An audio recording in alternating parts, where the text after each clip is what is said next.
Standout Productions is brought to you by Preparation H. I don't need to tell you you're a pain in the ass. You know who you are. So, Mr. Nicky D, thank you so much for coming to the Standout Productions first podcast ever. Why are you screaming? I don't know. You're very good at this. Let's rewind that. I don't just having a good time.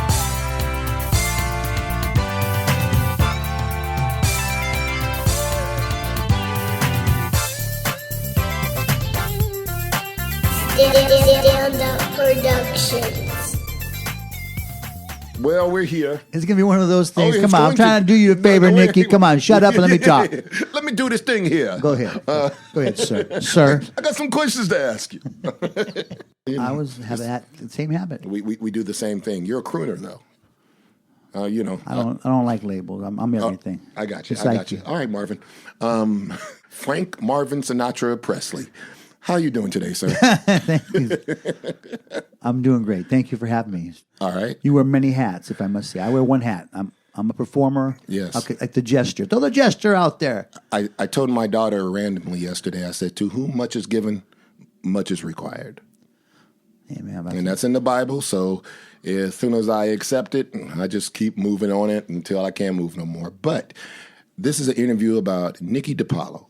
Please tell me, who is Nicky D? 5 decades I've been at it, entertaining myself. Nicky D has been tagged on me since elementary school because people couldn't pronounce my last name. Just to answer that question, technically. Just call him Nicky D. And then I love people. Mickey D, I love you, Mickey D. You know, my name is Nicholas, Nicky, not Mickey. I love you, Mickey D. Mickey D. Yeah, I like a supersize with that Mickey D. You know, they stole my... I was Nicky D since 1963. I grew up Pittsburgh, Antioch, California, USA.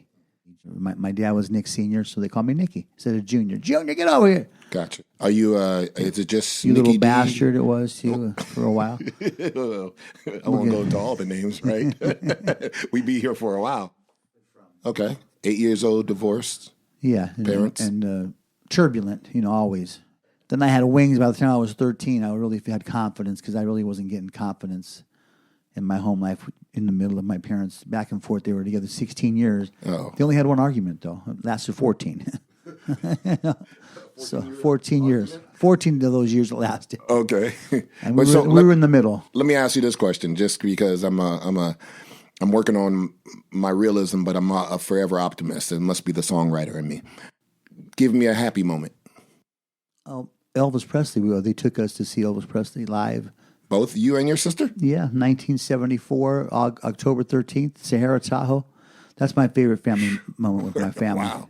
Yeah, that's magic. That was magical for me. Again, my parents, they were taking turns. I remember going back and forth to gamble, and I was just into the whole vibe. 2,000 people in the Sahara, Tahoe showroom. And my sister, I think she fell asleep. She was, I was 11, so she was, 9. So do you think that's where the bug bit you? Oh, yeah, the horn section for sure. I love the brass. Okay. But I grew up with Sinatra because my mother just worshipped Sinatra. I came out swinging with the Pall Mall, 1963. My mom, during her whole pregnancy, played Sinatra. And Wow. I came out with perfect pitch, and I never knew what that was. So I went to college and said, "You got perfect pitch? Well, what is that?" I just do what came natural. Did you ever take any lessons? Oh, yes. Okay. Almost 7 years total. Of vocal lessons? Of voice and music composition. I wanted to be a conductor. No way. But I knew it took too long to do that. So I just want to sing and again, not just do anything, but I wanted to perform. Give me your earliest performance. My earliest performance was 3 years old. I sang along with the Summer Wind. Summer Wind. They used to put me on the table. My mother, my Auntie Georgia, God bless her, we lived next door to them in Parkside District in Pittsburgh, and they played Sinatra every day. I mean, it's all in the book. And I had my little cardigan, yellow. I had a yellow cardigan and a bow tie. Oh, they had you clean. But I remember singing along with that. But when you see adults that you love and you're a little this big to them, right.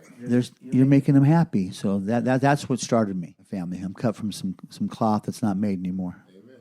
I joined the Navy briefly. Yeah, no one knew it. I was in and out so fast. What? You're in, you're out. But that's how when We Are the World came out. I needed to get away from home and just wanted to So I Amen. joined the Navy, and I was there for 6 weeks briefly. Oh, I didn't know that. I got the second week. My shoulder was the stress. They were just putting everybody under. I couldn't hang. I needed surgery, and it took 3.5 inches out of my clavicle. So I had, But during that time, so I was in like 400 people, medical leave they called it, medical hold. So 400 cats and a couple great, like John Ford, his name was from Louisiana, big Barry White looking cat, phenomenal. Tremendous soul. John Ford, wherever he's at, I hope he's at peace, wherever he is. But he was older than me, like by 3 years. So same music energy. And Nicky D, you can sing, boy. John Ford, if you're still around, thank you. Yes, you can sing. When you get home, you better, pursue. They gave me confidence. Yeah, So that's what it's when about. I finally got out, after singing again to everybody, you going to sing today, Nicky D? And I came in, Nick, you sing. Wow, you quit the Navy already? I'm still hungover from the party we gave you when we did. That's what my partner said. So then from then, you're back home.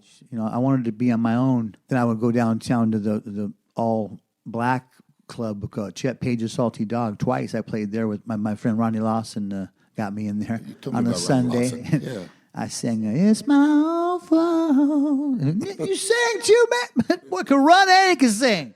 So I've always stood out, if I may use your moniker, Standout. I've always stood out by having positivity. Like, I'm going to show these people, no matter who ethnic background they come from or how old they are. So What do you mean, these people? these people, no. Tell them, McCluskey. Tell them what time it is. I don't believe you people. Huh? What do you mean, you people? What do you mean, you people? Huh? I think what Tug man. means is you No, people, look at you his eyes, actors, man. you people. Look at that beady. Why are you talking to me? I gotta get back to these answers. Now that we got all that cleared out, we return you back to our interview. Let's fast forward and what gets you to the maestro, because I know the maestro was a pivotal point in your life. Dan Daniels, the late great Danny Daniels from Berkeley. Mm-hmm. Yeah, I met Dan in 2004. I was still 40 years old. We did a couple of tunes together, and people were like, "Man, you guys are great." And he goes, "Wait, give me a call." So we hooked up together, and he goes, "Might have a couple of years if you want to work with me." Wow. I learned so much. I still learn from Dan. What did Danny do for you? Actually, what he did was not what's the word? The stamp, when he puts the stamp on someone, like all Confirms you or validates you? Validate. That's the word. He validated me in my own eye. I always knew I could hang. Yeah. And after every gig, he would say, "Good job. Like, I'll see you tomorrow. You better do the same thing." It's like he expected greatness out of you because he gave his all and the rest his soul. And But what do you think you did for him?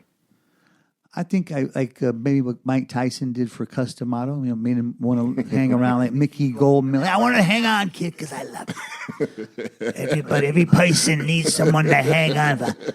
Give a person to live. You give me a reason, kid. Because he was a sick man, and I never knew how sick. Yeah. Wow. We could have had 5 years. We had 13 and a half. He quit school to become a professor of music, and he was a brilliant man. Okay. Tell me why you wrote the book. My late friend Steve Davey, who just passed this past June, he used to tell me when we were 37, 38, "You should write a book." That's how he used to talk. He loved when I imitated him. "You should write a book." I said, "Steve, I'm 37. Let me live a little more." And I couldn't have written the book until then. Wow. After my heart episode, then after COVID almost killed me, I said, "I'm writing a book." I'm not working. We're home. And I had the tools. I had to regurgitate the 45 years that were in my memory. So wait, I don't want to be insensitive because you just said it matter of factly after my heart episode. Yeah, that's what starts the chapter 1. First, my heart attack I had in 2014 on December 29th. That's the first thing that you read in the first chapter. And it's like The Godfather Part 2, the book. Then it goes backwards to my life as a child and how I've endured. Wow. Sounds, was it therapeutic? Oh yeah, definitely. I'm still absorbing it. Again, it's just been published in August, and without Lisa Marie, the CEO, the editor, Yes. it still would not be completed. Queen Lisa Marie. What? Yes. How ironic, Lisa Marie. Yeah, the first Lisa Marie. Yes. She's older than Elvis. Yeah. How ironic. And how ironic, she was born on February 29th, too. I never met anybody born that day my whole life. Yeah, I remember you telling me that on a leap year. Yeah. Okay. Lisa Marie Dondero. She's the CEO. Wow. How long did And my love. How long did it take you to put that together? Physically, 2.5 years. Organic. I mean, we could have paid a couple thousand to Amazon to do it, and they wrote a beautiful description. By the way, you saw the description. I had nothing to do with that. People are like, "Did you write that? Why would I write that?" I mean, it's they read the book. They have people that do that, and then they leave descriptions which is a big selling point. Being in retail all my life, you read the description. Oh, what's this guy do? He likes to eat salmon. They don't know. No, he is the salmon. The analogy, the transparency of the cover, which again, brilliant job that you did, Mark. Thank you. I was actually honored. I'm a graphic designer by trade as well as a songwriter. That's my first language. But Nicky D reached out to me to work on his book cover and gave me a couple ideas, and we brainstormed and came out with something nice. So yeah, very unique and beautiful, and people have said that. And who did the cover? So yeah.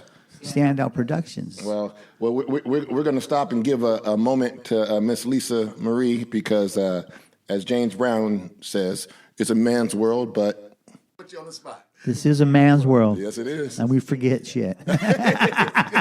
That's why we need them.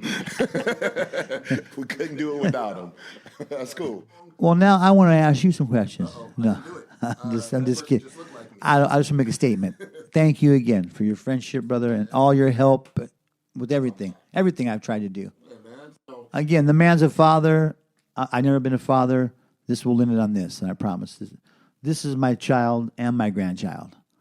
So it's all about legacy to me with life. And again, not being a parent, there's part of that in this book also. But it's all about meeting people who, like my grandfather taught me, the meaning of success is surrounding yourself with good people. Boy, that's a good one. And that's how I live. Can you take us out on a? Can you take us out on a nice selection, Mr. Nicky D? Can you take us out? Anything on your heart? Always a Sinatra song, because again, that was the most I heard, and then I got into Elvis by myself after seeing If I Can Dream. 1968, I was 5 years old watching the Elvis 68 comeback special, and then he came and did There Must Be Lights Burning Brighter Somewhere. Got to be birds flying higher in a sky more blue. If I can dream of a better land where all my brothers walk hand in hand, tell me why, oh why can't my dream come true? That's Elvis. And I was crying. My mother said, "What are you crying for?" I was touched at 5 years old and knew the power of that song. Wow. We are lost in a cloud with too much rain. And we're trapped in a world that's troubled with pain. Everybody, this is Nicky DePaola, a.k.a. Nicky D. It's rare that you get a chance to hang out with people that live on passion, and this gentleman exemplifies this. What I love is I get usually so much of a history lesson. Like, he'll start off all the songs talking about 1968 and I was 5. Hey, but it puts things in context, and I think one of the biggest pieces of medicine for music is that it can take you back to good moments or felt moments, even painful moments, but felt moments. And I think that's the magic of it. And we want to thank you for talking with us today, Nicky. Thank you. And good luck on the book. Everybody, this book is available on Amazon right now. And it is My Journey Living Like a Salmon, Nicky DePaola. Take care, everybody.